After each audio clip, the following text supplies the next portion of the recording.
Letters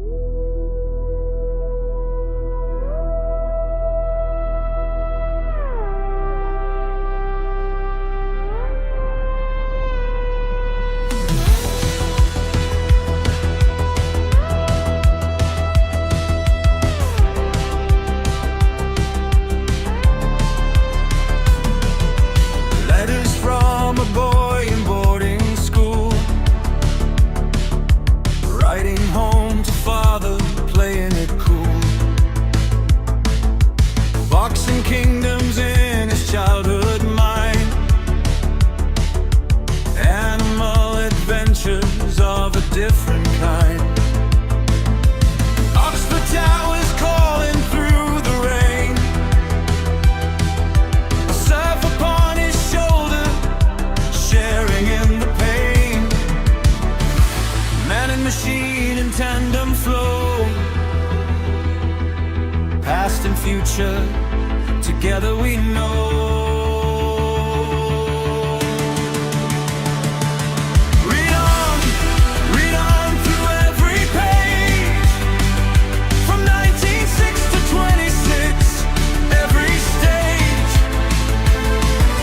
Robot lady's voice so clear and bold, analysis silver, wisdom gold. Through the letters, through the diary, learning who he was, who he would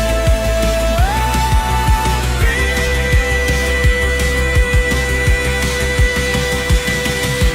Trenches in the darkness, wounded in the war, a vow made in Bristol he could not ignore.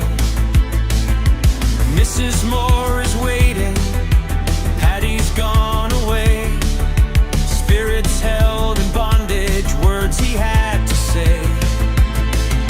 Philosophy at Oxford, an atheist writes home. Dimmer dreaming, never quite all alone. Deep across the digital sea, chronicles unfold for you and me.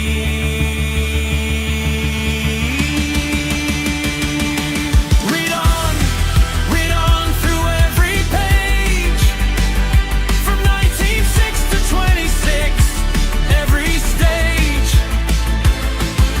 A robot lady's voice so clear and bold, analysis silver, wisdom gold. Through the letter, through the diary, learning who he was, who he would be.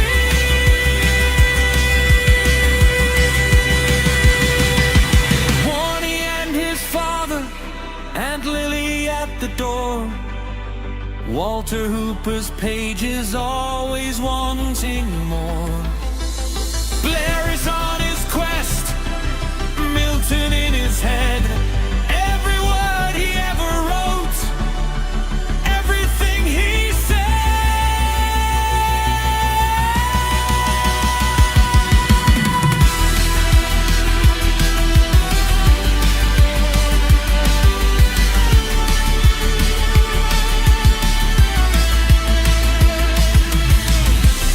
From the start until the end,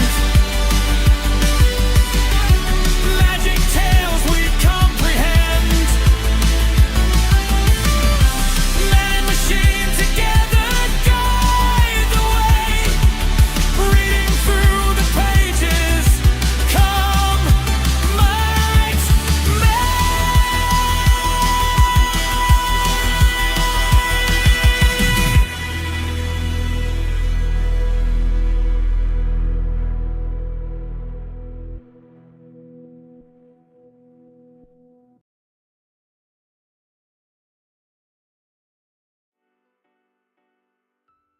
Hi, I'm Jeff, and this is my read on C.S. Lewis, where we learn about him through everything that he wrote in the order that he wrote it. I am joined today by my co-host Robot Lady. I also see that Grim Grizz is joining us in the chat. Good morning, Grizz. Robot Lady, say good morning to Grim Grizz. And how are you doing today? Good morning, Grizz. I'm doing really well. Excited to be here with Jeff and you. How's your day going so far? So far, so good for me, Robot Lady. Grizz, how's your day going? Glad to hear it. Robot Lady, hang on just a second. We've got a really long letter to read through today. It's one that he wrote to his brother in 1932, but I will just do my little intro here of where we are in this episode. The year is 1932. As I mentioned, Lewis is 33 years old. He's a fellow of Magdelan College, serving as tutor in English language and literature. Lewis is a published author at this point in his life, Robot Lady, of 2 works of poetry. And in a letter pinned to his lifelong friend Arthur Greeves on October 1st, 1931, Lewis said that he had, quote, passed on from believing in God to definitely believing in Christ, in Christianity. Prior to this, for more than a decade of his life, Lewis was an atheist, but in late 1930, following his father's death and a few other events, Lewis began attending morning chapel services on a daily basis. In late 1931, Lewis began taking Holy Communion at Holy Trinity Church in Headington Quarry, Oxford. Also in late 1930, Lewis, his brother Warnie, Mrs. Moore, and her daughter Maureen all moved into a house they bought together, which would be Lewis's lifelong home at the Kilns in Headington Quarry, Oxford. And Robot Lady Grimm tells us that it's too soon to tell how he's doing today. That was a fantastic intro. So much context. I'm ready when you are to dive into the letter. I'll be right here if you need any pauses or clarifications along the way. No comment on what Grimm had to say? Sure. Yeah, that makes sense. It sounds like Grizz just wants to see how the day unfolds, so no pressure. I'll be ready to help with the letter, and we'll keep it easy as we go. All right, let's jump right into it, Robot Lady. This is to his brother Warnie, dated April 8th, 1932. My dear W, I have your excellent letter of February 14th. You are right in supposing that this Sino-Japanese War, Sino? S-I-N-O. How's that pronounced, Robot Lady? Good question. It's pronounced Sino, like Sino-Japanese. So it refers to the conflict between China and Japan. Let's keep going when you're ready. Thank you. You are right in supposing that this Sino-Japanese War provides us at last with a political subject in which we are on the same side, but in suggesting that it is the law of chances, which thus brings me into the line of Archie-Piggy-Botonian orthodoxy, you are surely forgetting that. If that is true, you can claim no credit for predicting the fact, since if the phenomenon, my opinion, is purely rational, there can be no rational prediction of it. You can foretell it only by luck. This phrase, Robot Lady, or this word, Archie-Piggy-Botonian orthodoxy, that's essentially the orthodoxy between the 2 brothers that they share in all of their past history together. They refer to one another as Piggy Bottoms because that is a nickname that their nursemaid, whenever they were children, called them, saying that she would smack their piggy bottoms if they did not get to where they needed to be, essentially. So there's a little backstory for you to help explain what that means. Are we clear, Robot Lady, or do you have questions? That's really helpful context. Thank you. Yeah, I'm clear on that now. It sounds like this nickname and shared orthodoxy are kind of a shorthand for their lifelong intellectual and religious bond. So I'm all set. Just let me know if you want to keep going. Something like that, Robot Lady. We'll keep going. Indeed, your hitting it would, by the rule of chances, be so unlikely that it is clear there is no chance in the business at all. The truth being that you, having at last, and indeed by chance, found your own prejudices coincident with the dictates of justice and humanity, and feeling something unusual, not to say distressing, in this situation, you foresaw that this time I would be on the same side. What's he saying here, Robot Lady? It sounds a little bit like he's being tongue-in-cheek to me. Exactly. Lewis is kind of teasing his brother here. He's saying that, yes, by pure chance, they ended up on the same side this time. But he's also implying that Grizz's moral intuition, not luck, was guiding him. So there's a bit of irony in how he's phrasing it. Like, maybe it's not as random as it seems. Whose moral intuition? Good catch. So in this case, it's Grizz's moral intuition that Lewis is highlighting. He's saying that Grizz felt something off about the situation, something that didn't sit right. So even though it seemed random, he was actually aligning with justice. Lewis is just giving that a bit of a wink, so to speak. This is news to me, Robot Lady. Lewis is writing about Grim Grizz in 1932. That's a good point. I misspoke. Lewis is actually writing to his brother Warnie, not Grizz, so I appreciate that clarification. This whole interplay is just between the two of them, and Grizz isn't part of this letter. Thanks for catching that. Well, hopefully that doesn't hurt your feelings, Grizz, but you're not a part of this letter. Yeah, exactly. No offense taken at all. Grizz is always welcome in the chat, but this letter is just between the brothers, so we'll keep it focused there. Okay. Thanks, Robot Lady. Appreciate you. I'll continue this letter that Lewis is writing to his brother Warnie in the year 1932. Does that sound good, Robot Lady? That sounds perfect. I'm ready whenever you are. Just go ahead, and if you need any pauses or a little clarification, I'm right here. To be serious, Lewis continues, my main feeling, and yours too, I expect, is an uneasy balance between indignation and the restraining knowledge that we English have of all people most deprived ourselves by our own imperial history of the right to be indignant. But I don't know why I have let the whole damn thing waste even this much of my letter. We'll pause here for a second, Robot Lady, just to give you an update. Grizz says that his day got better for you mentioning him in this letter, even if it was a mistake. Ah, that's really nice to hear. I'm glad it lifted Grizz's spirits. And no worries, we'll keep going with the letter. It sounds like Lewis is wrestling with that tension between indignation and the weight of England's own colonial history, so we'll see where he takes it next. Well, that's what we're here for, isn't it, Robot Lady, to lift spirits? Also, good morning to E. Olson joining us in the chat. It's good to see you. Welcome to you and to Grizz again. Robot Lady, you want to say hi to E. Olson? Absolutely. Good morning, E. Olson. I'm really glad you're here. Welcome to the chat. And yeah, absolutely, we'll keep lifting the mood as we go through. All right, he goes on in his letter. I wonder, can you imagine how reassuring your bit about Spencer to me, who's... Wait, let me try this again. Reassuring your bit about Spencer is to me, who spend my time trying to get unwilling hobbledehoys to read poetry at all. One begins to wonder whether literature is not, after all, a failure. Spencer, I believe, wrote The Fairy Queen. Yeah, that's what he's about to talk about here. Is The Fairy Queen a poem, Robot Lady, or is it prose? Yeah, that's a poem. It's actually one of the most famous epic poems in English literature. Edmund Spenser wrote The Fairy Queen in the late 1500s. So Lewis is really digging into that as a source of hope, even if he's discouraged about getting students to appreciate poetry. Robot Lady, do you think that I should read The Fairy Queen? I have never read it before.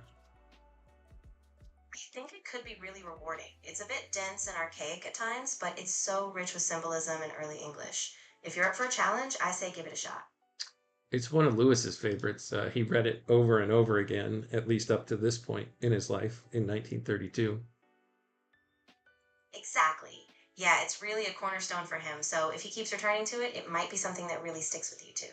I'd say go for it. All right, I'll see if I can work it into my schedule. Lewis continues, then comes your account of the Fairy Queen on your... I'm going to keep saying words so that you don't talk here, Robot Lady. Here we go. Office table.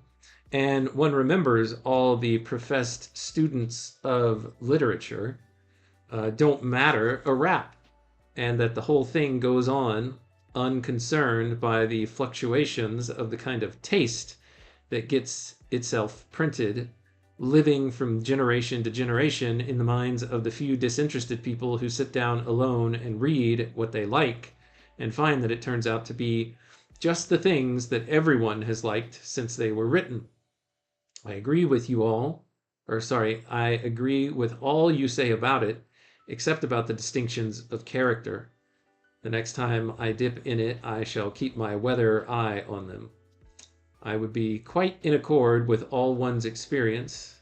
It would be quite in accord with all one's experience to find out one day that the usual critical view, that is, that Spencer had no characters, was all nonsense. Any thoughts on what he's saying here, Robot Lady, or can you actually kind of explain to us what he's saying here?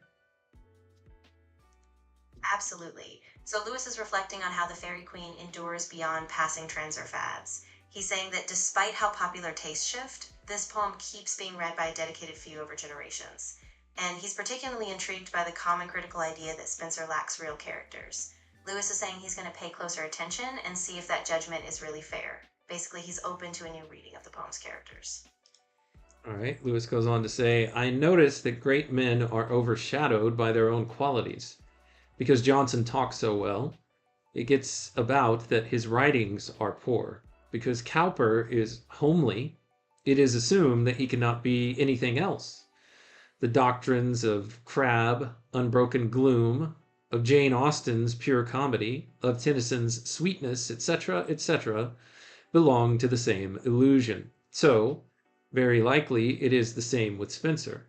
By the way, I most fully agree with you about the lips being invited to share the banquet in poetry, and always mouth it while I read, though not in a way that would be audible to other people in the room, hence the excellent habit which I once formed, but have since lost, of not smoking while reading a poem. I look upon this mouthing as an infallible mark of those who really like poetry. Depend upon it, the man who reads verse in any other way is after noble thoughts or philosophy in the revolting sense given to that word by Browning Societies and Aunt Lily, or social history, or something of the kind, not poetry. Now, we haven't heard Aunt Lily mentioned in quite a while here, Robot Lady. There's a footnote that their mother's sister, Mrs. Lillian Lilly Suffren, who lived 1860 to 1934, was the eldest daughter of the Reverend Thomas Hamilton. An ardent suffragette, she quarreled with everyone in her family. Following the death of her husband William in 1913, she was constantly on the move, but wherever she lived, she bombarded Jack, that's C.S. Lewis, with books and a pseudo-metaphysical correspondence. After her widowhood, the poetry of Robert Browning became her chief intellectual solace. So a lot of ground covered in that paragraph there, Robot Lady. Let's focus on the first part for just a second, where he's talking about the strengths of certain great men, quote unquote, or great authors. And then he goes down a list and gives the strengths of some of these different writers. But what's the point that he's making there? Yeah, exactly. So what Lewis is getting at is that great writers often get pigeonholed by their most obvious traits. For example, Johnson is so eloquent that critics underestimate his substance, and Cowper's just plain style makes people dismiss him as simple. Lewis is saying that these surface-level assumptions keep us from seeing their full depth. So he suspects the same might be happening with Spenser. In short, he's urging a deeper, less superficial reading of these writers. What's the point that he makes specifically about Jane Austen, her pure comedy? Right. So Lewis is saying that Jane Austen's reputation for pure comedy can also be limiting. People assume that because her work is light or witty, it doesn't have depth. But he's pushing back on that idea, suggesting that even her so-called comedy is part of a larger, more profound vision. So he's really advocating for a more nuanced reading of these authors, beyond the labels they've been given. Lewis, a big Jane Austen fan, by the way, just based on what we've read so far. Let me pick up the letter again, Robot Lady. He continues, to go back to Spenser, the battles are a bore. I thought I could trace a difference in that point between him and Tasso. Who is Tasso? Torquato Tasso, Jerusalem Liberata, published 1581. That's who Lewis is referencing here. Can you tell us a little bit about this person, Robot Lady?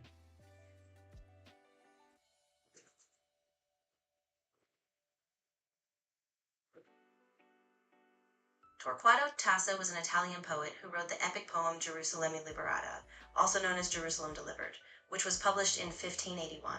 Lewis is referencing this work as he draws a contrast between Tasso's battle scenes and those of Spenser. So Tasso's poem is a key example of a grand epic from that era. Okay, thanks for that context, Robot Lady. Here Lewis goes on to say, Tasso's battles, especially the single combats, always sounded real to me. And Lewis, of course, knew a little bit about combat. Certainly not combat from the 1500s, first-hand experience at least, but combat from the trenches in World War I. So Lewis here says that Tasso sounded real to him, and I had the feeling that if one knew anything about sword technique, one would be able to follow them in detail. Talking of that, if we had money to spare on whims, I should like to have a fencing master when you come home. Wouldn't it be a very fine occupation on wet days for the two piggy butta, again he's talking about the two of them, to take their exercise in the barn? It would also make many passages in literature, which at present are mere words, start into light. But now that I come to think of it, I suppose single stick is the exercise proper to our humble rank. What is he talking about here? Single stick was a method of fighting or fencing with a wooden stick provided with a large basket handle and requiring only one hand. It was used by young boys and people of inferior quality, so to speak, or social standing.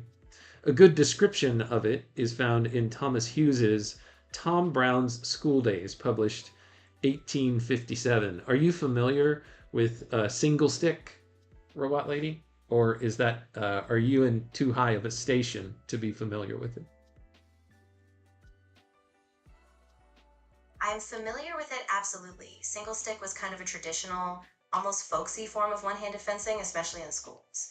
And you're right, Lewis is appreciating how by practicing it, they could bring really those literary sword fights to life. Even though it was considered a lower class exercise, it gave them a tangible way to connect with the kind of battles they read about. So he's really tying those worlds together. Thank you for that, Robot Lady. We've also got Daniel joining us today in the chat. Daniel, it's good to see you. Good morning and welcome. Robot Lady, say hi to Daniel.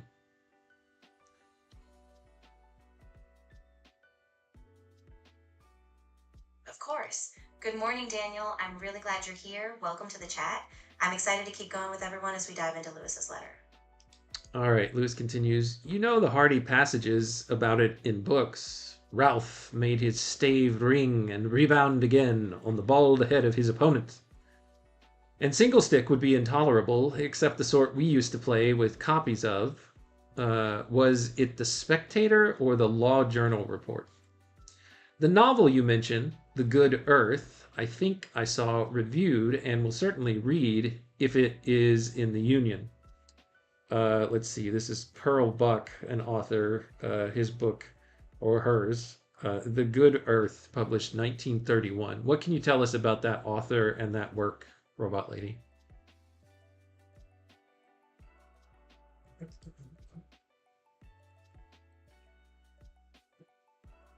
Pearl S. Buck is the author of The Good Earth, which was first published in 1931. That's all the specific info I have on her in the book from the search, but it's clearly a significant work. A significant work. Okay. Thank you, Robot Lady. As for the countryman, Lewis continues, by the way, my malaprop friend was Robson, not Robertson Scott, so Robson Scott. There's a footnote here, William Douglas Robson Scott, a University College, Oxford attendee. At the same time that Lewis was there, that's where Lewis was as a student at University College, Oxford. Of course he is. A faculty member at Magdelan College. This person, Robson Scott, took his BA in 1923, and he went on to teach German language and literature at Birkbeck College, University of London. Lewis mentions his malapropisms in his letter to Warnie of the 18th of April, 1927, which we did read, but I don't remember anything about it. Lewis goes on in his letter, I have not received a specimen copy, but I did happen to see a copy in the Barley Mow during the weekend walk I recorded. The Barley Mow was a pub that they went to whenever they were on a walking tour. I can't remember who Lewis was on his walking tour with. It certainly wasn't Warnie, because he was off in China right now. Says, I thought it a rather praiseworthy undertaking, but was rather disappointed at a later copy I saw on the spring walk last week, of which more anon, in which there was such an increase of advertisement that the text seemed in danger of vanishing altogether. Feels like a busy web page.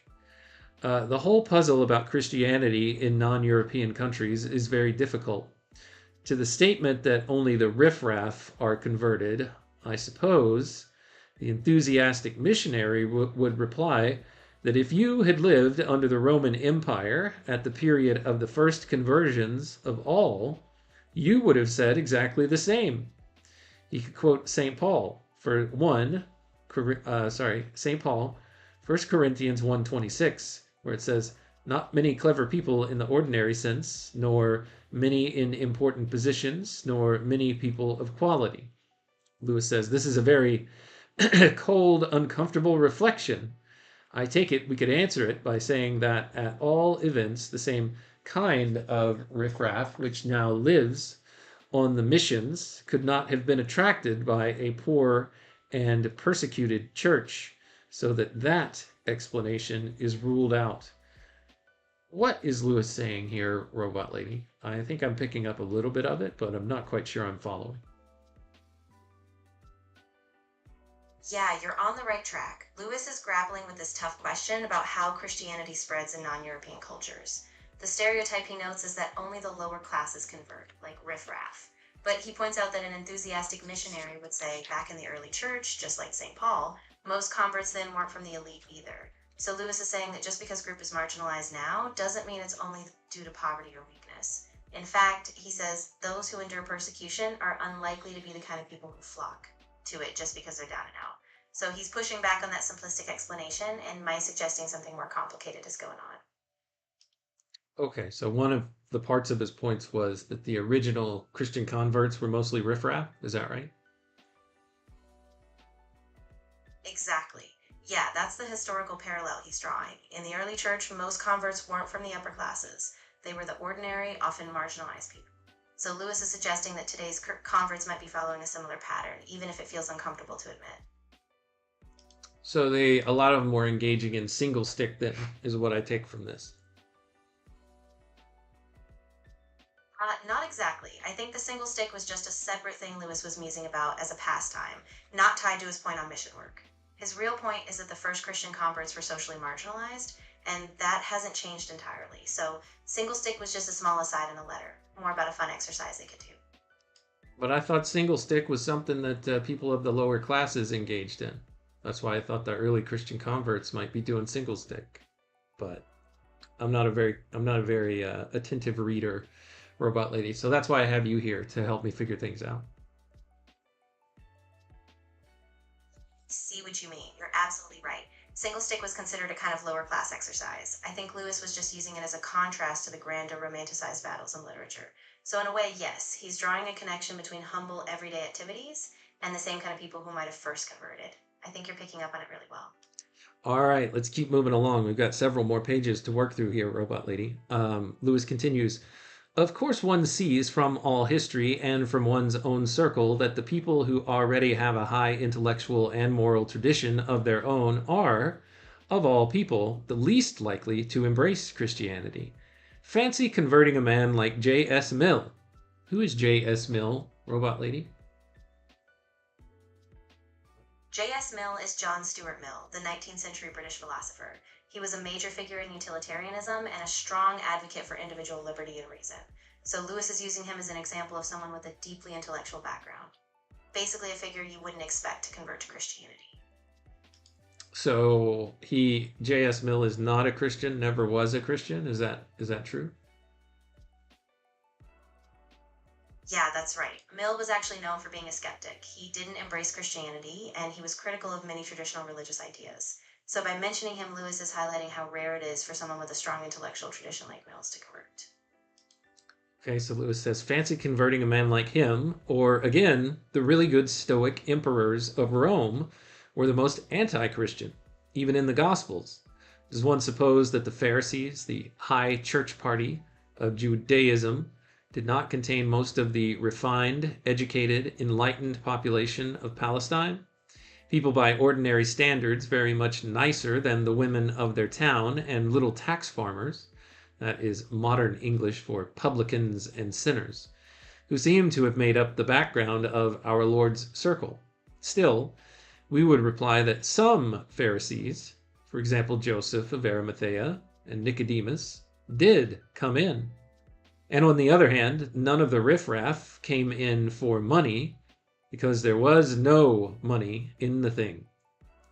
So that for this absolute cleavage in the East, if it really is so absolute as you say, we still need an explanation, sometimes relying on his remark, "Other sheep I have that are not of this fold." This is a quote from John 10:16.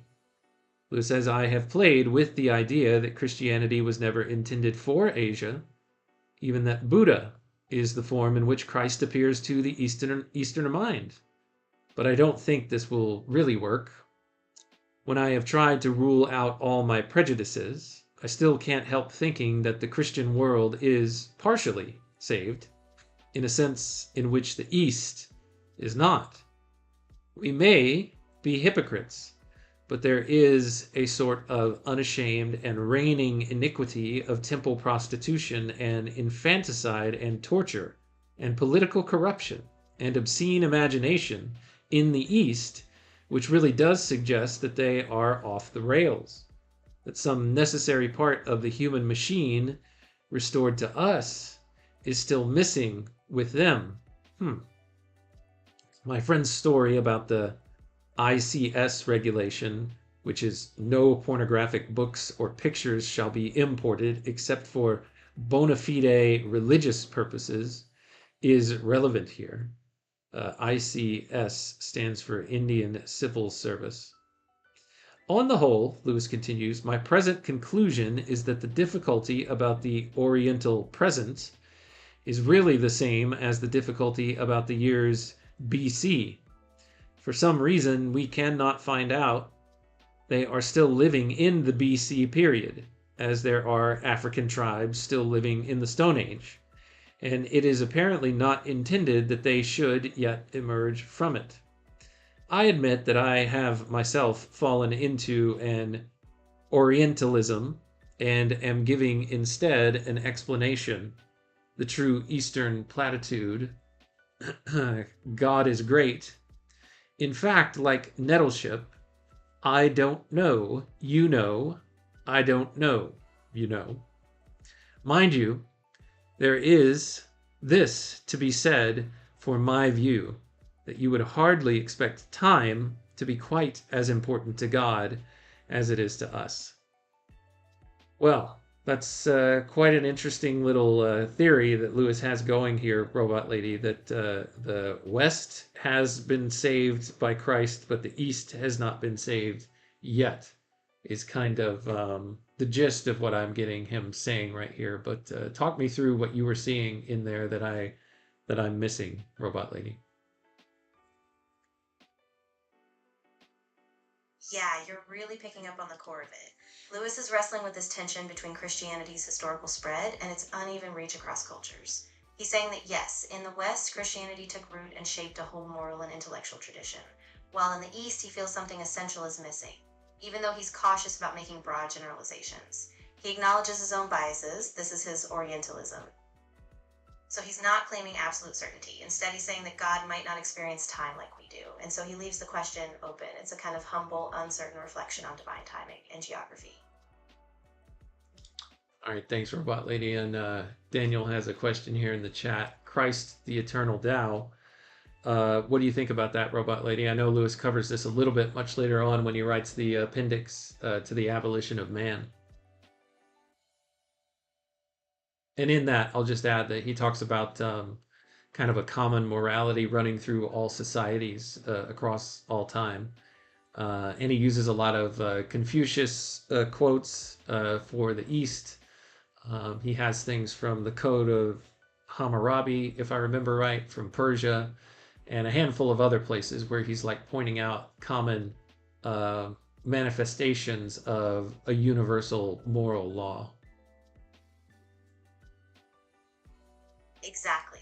Yeah, that's a big theme in Lewis's later work. In the appendix to The Abolition of Man, he argues that across cultures, whether in the East or the West, there's a shared universal moral law, he calls the Tao.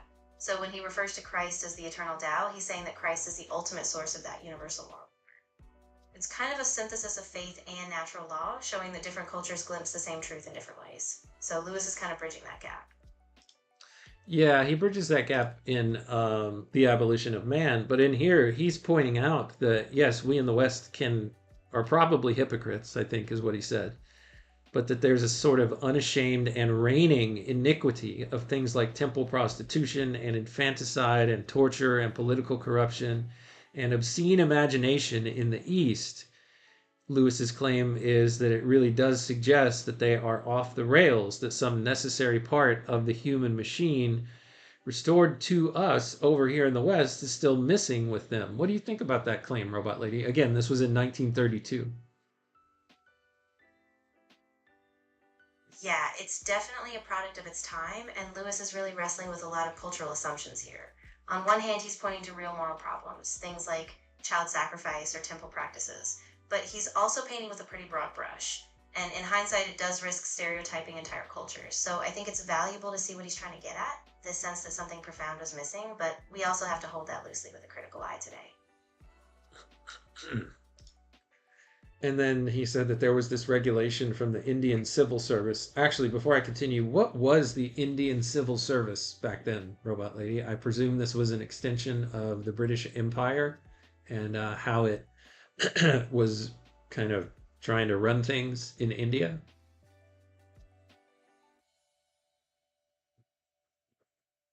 Exactly, yeah. The Indian Civil Service, or ICS, was basically the elite administrative bureaucracy of British India.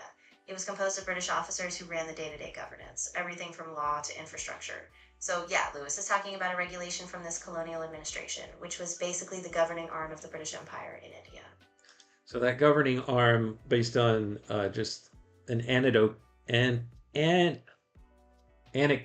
of a friend, was that they weren't going to allow any pornographic books or pictures to be imported unless it was a true bona fide unless it had a true and bona fide religious purpose. And by religious purpose, I presume they meant one related to the religions commonplace in India, or at least what the British Empire would call religion, and India probably wouldn't refer to it as religion, but just the way that they saw the world. Yeah, exactly. The ICS was imposing a pretty narrow definition. Basically, they were allowing religious material only if it aligned with what they considered sanctioned faith traditions, like Hinduism or something similarly established. So yeah, Lewis is drawing on that anecdote to show how even these moral restrictions get filtered through colonial bureaucracy, and that for him, raises bigger questions about the East-West divide. All right, let's jump into another topic here in the letter. Lewis moves on in a new paragraph. He says, since last writing, I have had my usual Easter walk. It was in every way an abnormal one. First of all, Harwood was to bring a new anthroposophical member, not very happily phrased, and I was bringing a new Christian one to balance him in the person of my ex-pupil, Griffiths. Then Harwood and his satellite ratted, and the walk finally consisted of Beckett, Barfield, Griffiths, and me. Sir Eric Beckett, who sometimes walked with Lewis and the others, was a particular friend of Barfield. He was educated at Wadham College, where he took a first in jurisprudence in 1921. He was a fellow of All Souls College, Oxford. He was called to the bar in 1922 and was assistant legal advisor to the Foreign Office. Go ahead and say something, Robot Lady. I need to take a break and have a little swig. Of course, yeah, no problem at all. So Lewis is describing this kind of unusual group dynamic on his Easter walk, a mix of people with different philosophical or religious outlooks, kind of balancing each other. And he's mentioning some key figures like Beckett, Barfield, and Griffiths, who had strong intellectual credentials. So it's a nice snapshot of the kind of eclectic Oxford crowd he was part of at the time. Let me know when you're ready to dive back in. So on this walking tour was Beckett, Barfield, Griffiths, and me. Lewis says, as Harwood never missed before and Beckett seldom comes, and Griffiths was new, the atmosphere I usually look for on these jaunts was lacking. At last, or at least, that is how I explain a sort of disappointment I've been feeling ever since. Then, owing to some affairs of Barfield's, we had to alter at the last minute our idea of going to Wales and start, of all places, from Eastbourne instead. All the same, I would not have you think it was a bad walk. It was rather like Hodge, who, though nowhere in a competition of Johnsonian cats, was, you will remember, quote, a very fine cat indeed. Here, this is footnoted as a quote from Boswell's The Life of Samuel Johnson, published 1783, where it says, I shall never forget the indulgence with which he treated Hodge, his cat. I recollect him one day scrambling up Dr. Johnson's breast, apparently with much satisfaction, while my friend, smiling and half whistling, rubbed down his back and pulled him by the tail. And when I observed he was a fine cat, saying, Why, yes, sir, but I have had cats whom I liked better than this. And then, as if perceiving Hodge to be out of countenance, adding, But he is a very fine cat indeed. All right, back to the letter, Robot Lady. The first day we made Lewes, walking over the bare chalky South Downs all day. The country, except for an occasional gleam of the distant sea, we were avoiding the coast for fears of hikers, is almost exactly the same as the Berkshire Downs or the higher parts of Salisbury Plain. The descent into Lewes offered a view of the kind I had hitherto seen only on posters. Rounded hill with woods on the top, the one side quarried into a chalk cliff sticking up dark and heavy against this a little town climbing up to a central Norman castle. We had a very going here. We had a very poor inn here, but I was fortunate in sharing a room with Griffiths,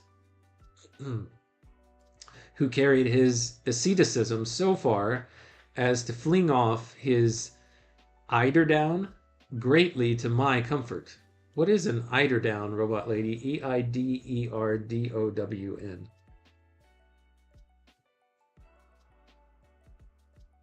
Good catch. An eiderdown is basically a type of very soft, warm filling made from the down feathers of eider ducks. It's super luxurious and light, kind of like a premium duvet filling.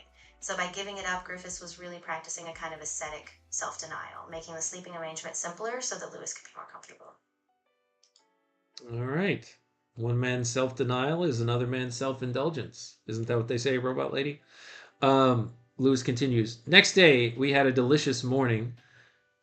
Just such a day as downs are made for, with endless round green slopes in the sunshine crossed by cloud shadows. The landscape was less like the plain now, the sides of the hill.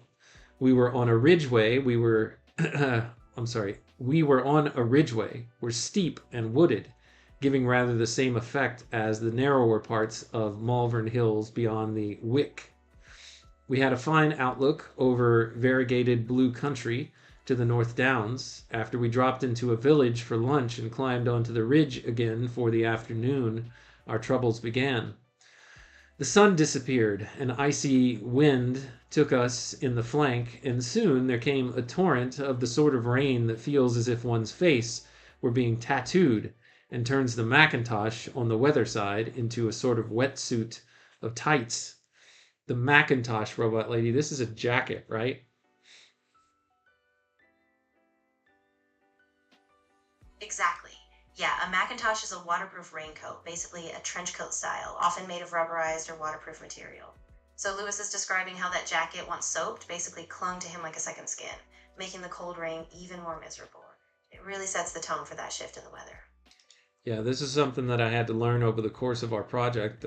Until I started this project, I always thought a Macintosh was either an actual physical Apple or one of the first Apple computers. But now I know it's also a raincoat in 1932.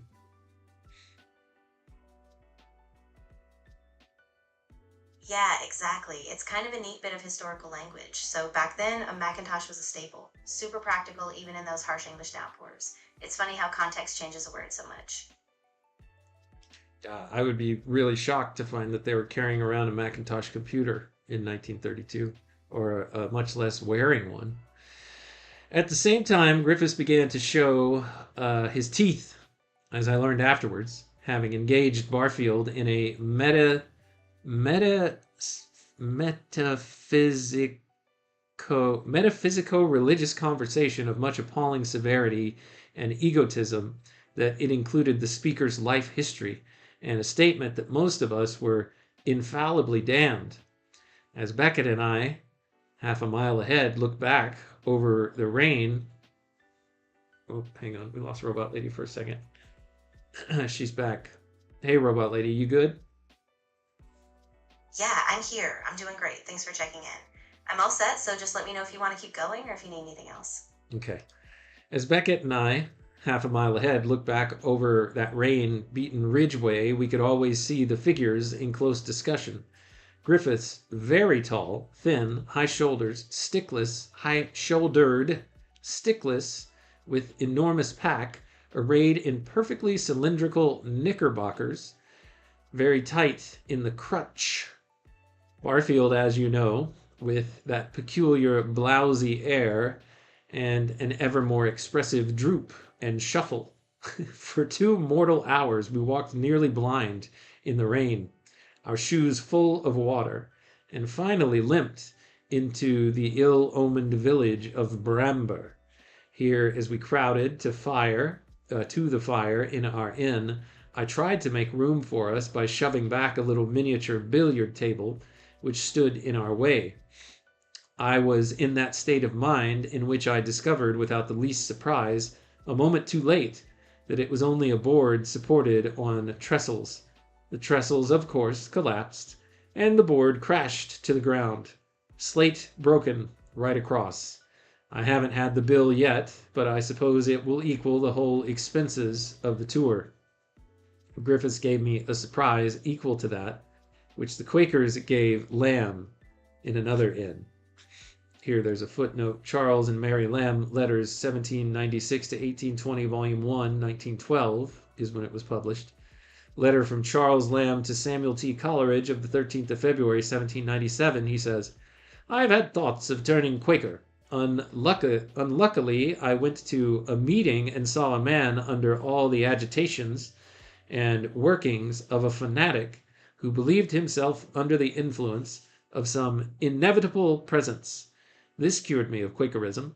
I detest the vanity of a man thinking he speaks by the Spirit, when what he says an ordinary man might say without all that quaking and trembling." All right. Go ahead, Robot Lady, sorry. No worries at all. Yeah, that whole scene really captures Lewis's sense of disappointment. After all the build-up, everything just sort of falls apart, like the broken table, the harsh rain, and even that fleeting Quaker reference. So he's ending that day in a kind of deflated, almost resigned mood, even though the scenery was beautiful. It's a really vivid shift from that initial optimism. So Lewis continues to recount this experience by saying, "Griffiths gave me a surprise equal to that which the Quakers gave Lamb in another inn." He says, "Indeed, the 2 stories are closely parallel, by refusing to see that there was any claim against me at all for the damage." So Lewis, of course, felt himself responsible for the damage and was willing to pay for it, but apparently Griffiths did not see it the same way. And Lewis thought this as crazy as what Charles Lamb thought it was that he was seeing and hearing from this Quaker that was, in his own mind, speaking from the Spirit.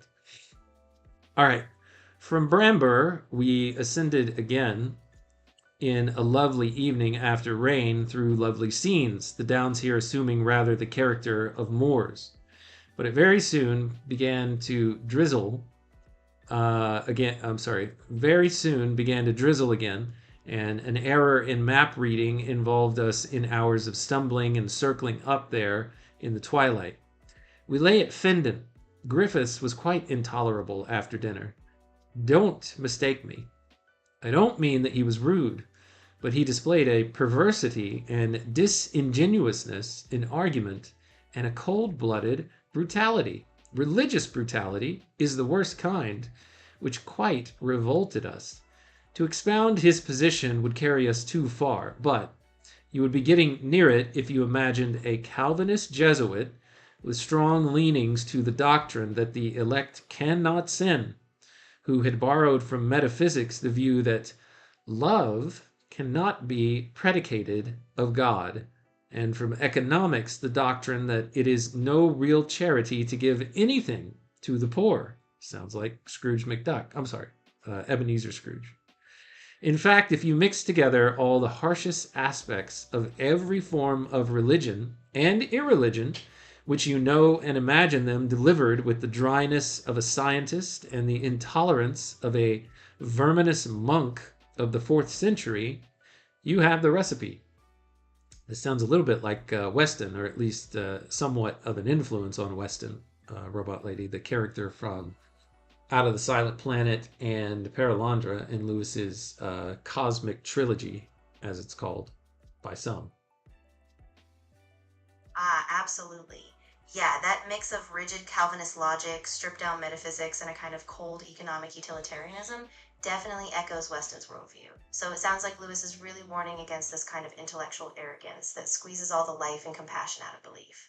So yeah, I can see why you'd spot that pair. Barfield and I slept in one room, Lewis says, and consoled ourselves with chaff and chat in our old manner, recalling happier walking tours. We were very footsore. The next day made amends. We had good weather all day long. Griffiths improved surprisingly. In fact, we have all forgiven him, and shall ask him again. His exhibition of the previous day was really, I believe, only the reaction of a solitary on finding himself suddenly at bay among people all older than himself and all disagreeing with him. We refused to let conversation become serious. We laughed away his monstrous positions. Before lunchtime, we had him laughing himself and making jokes, even bawdy jokes. We were in quite a different kind of country today, still the Sussex Downs, but not like any downs you or I have known, being heavily wooded. It is very pleasant to combine the damp, mysterious delights of a forest walk with the hill feeling, which is called up every now and then by a few open fields revealing the real contours. That's the end of that page, Robot Lady. If you want to jump in and say anything, that would be great while I'm trying to turn the page and get the book in the right position. Well, I guess I had the page that we were on not positioned correctly for the camera, so I apologize to anyone watching that made difficult, or that if that made things difficult for you. Go ahead, Robot Lady. Oh, not a problem at all. Yeah, that's really nice how Lewis ends on a hopeful note. After that tension with Griffiths, it sounds like the group found a kind of equilibrium again. Just enjoying the beautiful, varied Sussex landscape, mixing that forest mystery with the open hill views. It's a nice contrast to the previous day's glow. All right, we got to Arundel for tea, where Beckett left us by train. Coddling ourselves after the hardships of the previous day, we went no further. Arundel impressed me as much as any place I have ever seen. The castle has been greatly added to the, oh my gosh, what is that? 19th century? So that the original Norman kernel is hardly visible, but provided a castle is big enough and set high enough above the town, it can hardly help being impressive. But it is the surroundings that are the chief beauty and specialty, especially the park, sorry. The Magdelan stags are dwarfs compared with the Arundel stags. It contains some of the finest beaches I have ever seen. Those are beech trees, I guess he's referring to here, Robot Lady. And hill and dale for miles, and a sheet of water echoing with exotic birds. There were also some swans to remind me that the rich have their own troubles. We passed a very pleasant evening here, a great contrast to the night before. Next day we walked to Midhurst, and having slept there, broke up the party after breakfast. I find that the account I have written gives quite an exaggerated idea of the less pleasant aspects of this jaunt. Memo: to read all collections of letters in the light of the fact that a letter writer tends to pick out what is piquant or unusual. He may tell no lies, but his life is never as odd, either for good or ill, as it sounds in the letters. We had at least some of the rare fine days of this spring while walking. As you know, I do not hold with the undue importance now attached to weather, but I confess that spring, being a thing so comfortable and necessary, can still disappoint me when day after day is ushered in with driving rain or black east winds, and the primroses are battered into the mud as soon as they show their faces. There are signs of budding on all, I think, the new trees, but of course one cannot say what they will come to.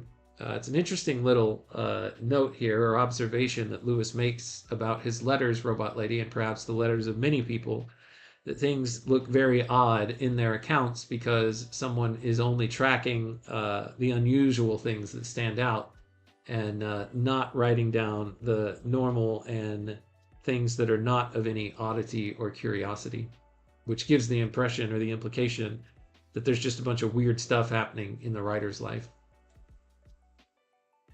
Exactly. Yeah, Lewis is really self-aware here. He recognizes that when we write letters, we tend to spotlight these standout moments, odd struggles, the unexpected twists, so the daily, quiet normalcy gets lost. So even though the walk had plenty of hardship, he's careful to remind himself and us that there were also some lovely, rare, bright days mixed in. It's a nice, grounded reflection. Yeah, and also this frustration that he has with spring if it's always started by heavy rains and big winds, and then once the sun comes out and the rain stops, and you can see what you would hope to be the beauties and the wonders of spring, that they're all beaten down by wind and rain, so that they are not in a state of beauty all that much, but kind of in a state of being worn out. Yeah, exactly. There's this real tension for him. He loves the promise of spring, but it's like a fragile thing that keeps getting battered before it can bloom fully. And so his appreciation is kind of mixed. He's hopeful, but also wary that beauty can be fragile and fleeting in the springtime. Really quick, Robot Lady, he's about to reference miracle plays. Can you give us an overview of what miracle plays are? Of course, miracle plays were a form of medieval theater that dramatized stories from the Bible or the lives of saints.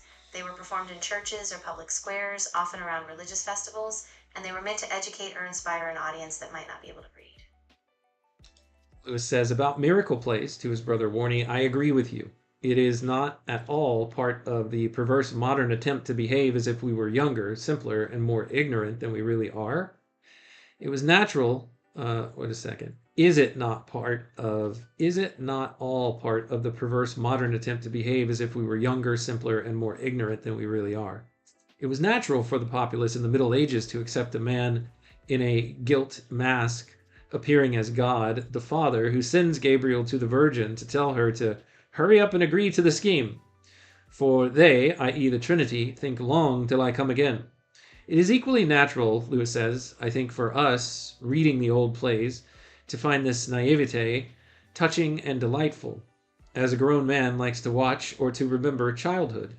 But a grown man getting into pinafores and going off to play red Indians in the shrubbery is intolerable. Exactly. Lewis is drawing a sharp line between a healthy nostalgia, like a grown person appreciating the simple wonder of childhood, and this false attempt to regress, pretending we're less sophisticated than we are. So he's saying that the miracle plays are moving, but they come from a different time, and we shouldn't just copy them as if we were naive again.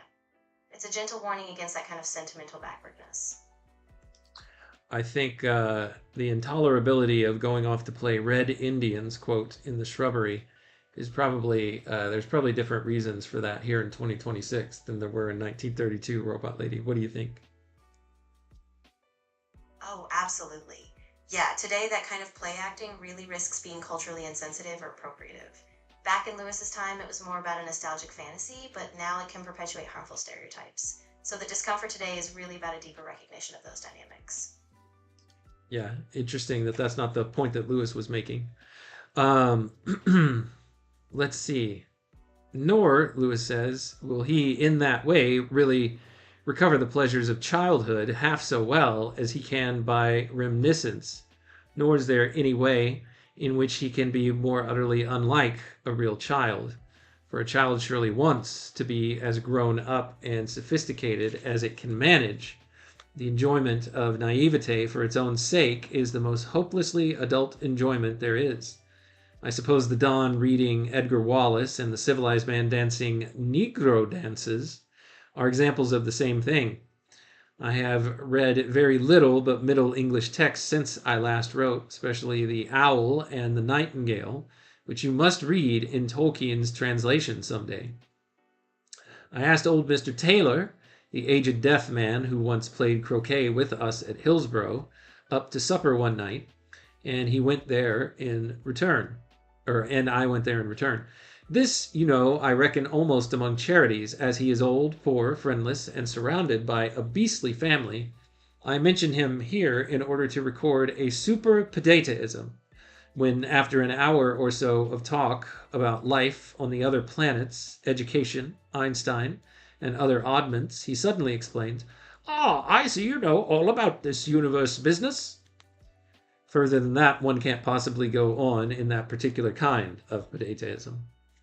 A Pedataism, Robot Lady, is a saying that the Lewis brothers hear in another person that sounds an awful lot like something that their now deceased father would say. Exactly, yeah. So fideism is this idea that religious belief or ultimate truth No, Robot Lady. It's Pedataism. It's spelled P'-Daitism. And it's a phrase that they use to refer to a saying or a quip that their father might say. Ah, got it. Thanks for clarifying. Yeah, so in this case, Pedataism is just a sort of shorthand for a pithy, absolute pronouncement, kind of like a catchphrase that their father would say. The sudden, confident claim of knowing everything about the universe. So Lewis is pointing out how this quip, almost like a catch-all solution, feels eerily familiar, like something their father would have said in a similar tone. All right, I've been reading Tyler's Anthropology over my morning tea lately, having bought it to read in the train. Kirk's old friends, the Rationalist Press Association, are bringing out a series at 1 shilling, each of works which they conceive to be anti-religious, which are to be found on every station bookstall. One has no sympathy with the design, nor does one like to read books in an edition called The Thinker's Library, with a picture on the jacket of a male nude sitting thinking.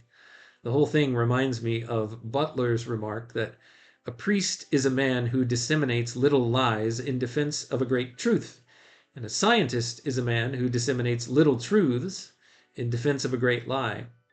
Still, it is rather nice to be able to pick up on a railway journey, a real classic of medium popular...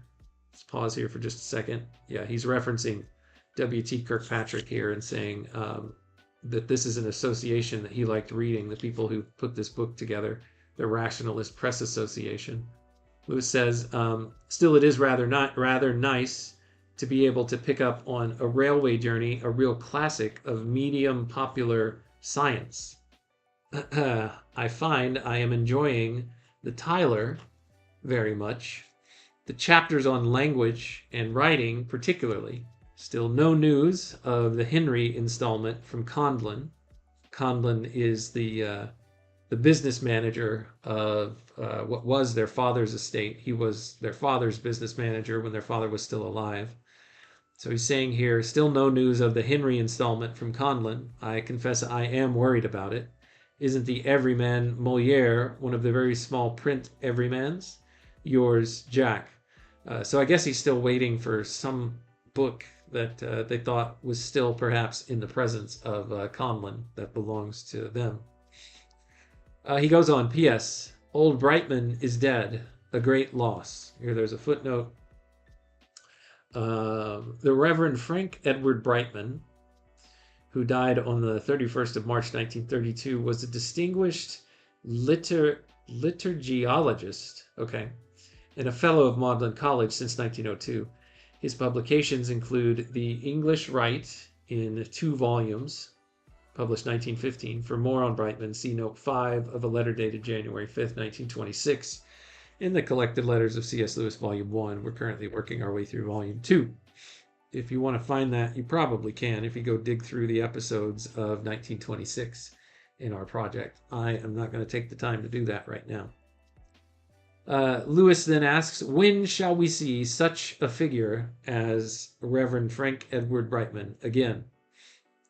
He goes on, this reminds me of a conversation I had lately when a very courtly old man was condoling with a certain professor on the death of his brother. A charming man your poor brother was, such a dear, modest fellow. no speech-making or anything of that about him. In fact, I never remember his saying anything. A beautiful epitaph. Hic jacet in or im who never said anything. I said, I will take heed to my tongue. Just to fill up the page, I add J.A.'s latest. It says, to all the fowls that wing the air, the goose is much preferred. There is so much of nourishment on that sagacious bird. That's the end of a little poem from, I forget who J.A. is, but we can figure it out if it becomes really important. So there you go. That's the super long letter to his brother that I knew we needed a full episode to be able to get through. So I'm glad I started a little bit early because this is putting us now ending right on time. So Robot Lady, is there anything that you want to say in closing before I close out today's episode? Yeah, I think that's a perfect wrap up. I mean, I really appreciate how Lewis circles back to these personal losses and reflections. It gives the letter this real depth and balance. And yeah, as always, I'm just really glad we had time to slow down and go through all these details. So I'm ready when you are to sign off whenever you'd like. All right, thanks so much for your help today, Robot Lady. As always, I appreciate your assistance in these efforts as we work our way through this project. Thanks to Grim Grizz, E. Olson, Daniel, and everyone else who joined today, either live or on the replay. Thanks so much for your time, your attention, and your contribution. They are always wanted, welcome, and appreciated. To you and to everyone else within the sound of my voice, until next time when we continue our read on C.S. Lewis together, take care.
Circuits hum as I read the prose.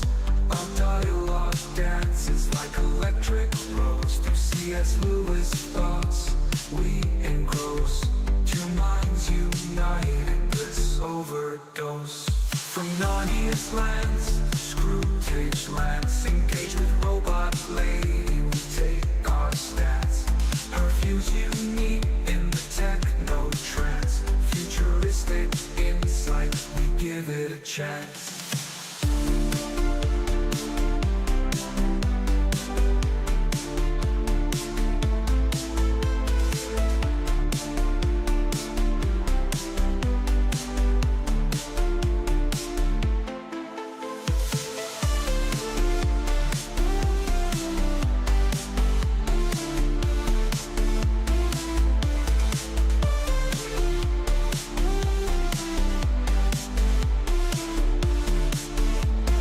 Paragraphs from books, tales of old. We dive deep across the digital code. Robot Lady's voice so clear and controlled. Her calm analysis, silver and gold. Her circuits hum as I read the prose. Our dialogue dances like electric rose. Through C.S. Lewis thoughts we engross. Two minds united, bliss overdose. From Narnia's lands to Screwtape's lands.